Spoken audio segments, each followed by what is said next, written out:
A comment that I got a lot from general contractors is that professionals don't want to give them their models, so they have to get it completely redrawn.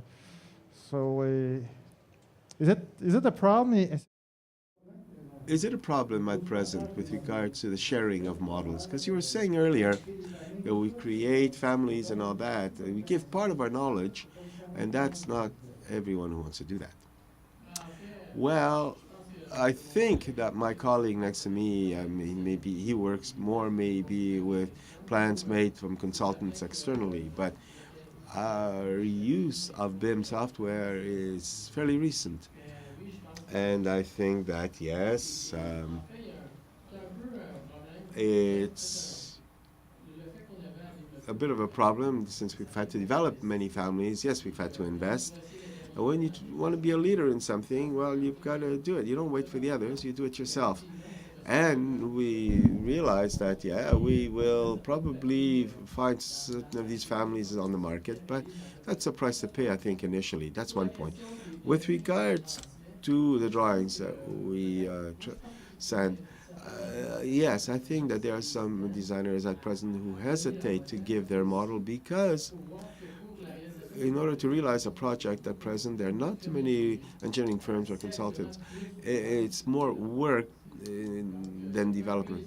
So there's a bit of a hesitation, but it's like the use. I guess it's with time. I'm fairly confident that it'll take off. It may be people's concern with regards to responsibility. If you've prepared the model, and so the structure guy did the model and structure, and then you hand it to a contractor, do you know him well? What will he do with it?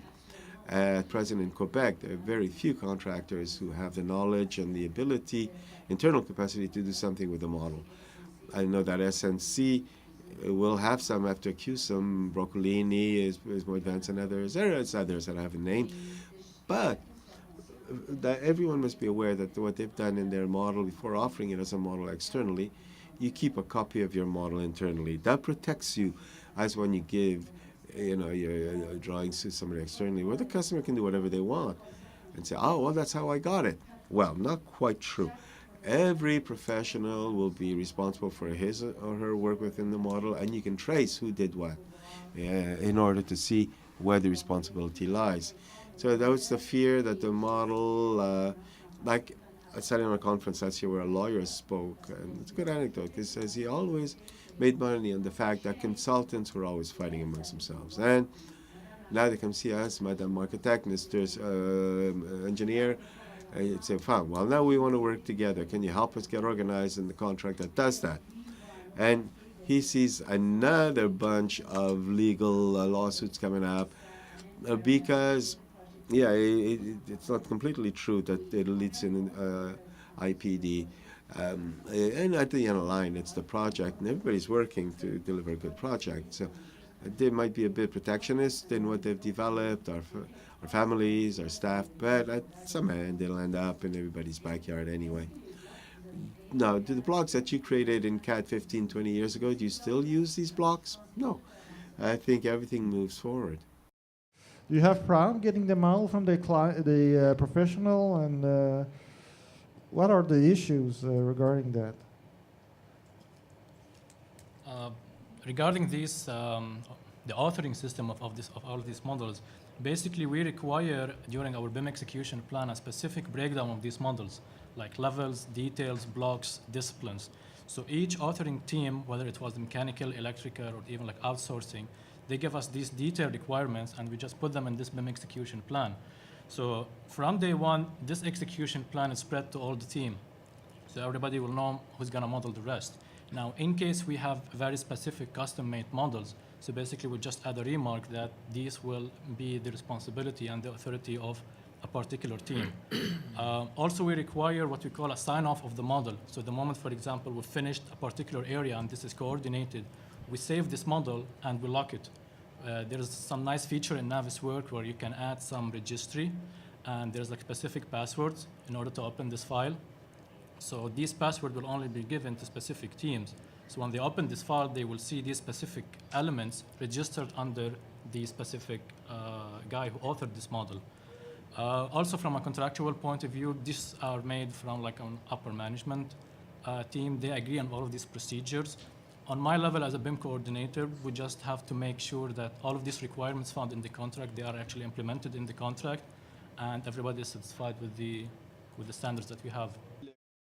Well, the comment that I wanted to add is with regard to development. We're saying that sharing, we give away hours of development and research away for free. We need to see that families and Revit catalogs and any software is a really small part of what we can accomplish as development of this software. So knowing that, what you need to see is that, okay, fine, I'm ready to give my startup. I've worked for it, yes, that's true. But if the industry uses my standards, I don't need to update my standard. The industry works for me. So that's a point, to do development and make them transparent for the industry so as to have to be able to have developments and give my model without my intellectual property be given away. So that'll help in development. We'll develop in such and such a way, because if I give the model, all they'll see is a result of my methodology of my development. So we need to keep that in mind. So I think everybody agrees that to have success in BIM at an industry level, we need a fairly drastic change of attitude, because when I used to work in the construction industry as a contractor, we used to grab our kits, suitcase, briefcases. It was like secret agents. We didn't share information. Here, we're speaking of the contrary. So much to do that you need to share and trust. Drastic change of attitude. There is also the notion that in the construction, every project that you make is a prototype. There are never two identical projects unless you may build houses in a row. So the more information you put into your model, the I part of the BIM, this model becomes totally unique into itself. You can always go back and get a few models of that for reuse elsewhere, but the model that you create is really the history of that project in particular. How it was thought out, all the players who added their part to it, specifically to the project. The costs, and the schedule that you use and so on. Eventually, the prices that you put in your model for your estimate, the prices change every year. We know that. So there are certain items that may live a long time. And information like the different types of hardware, paint color, pump models, these are okay for a while. But the other things change with time.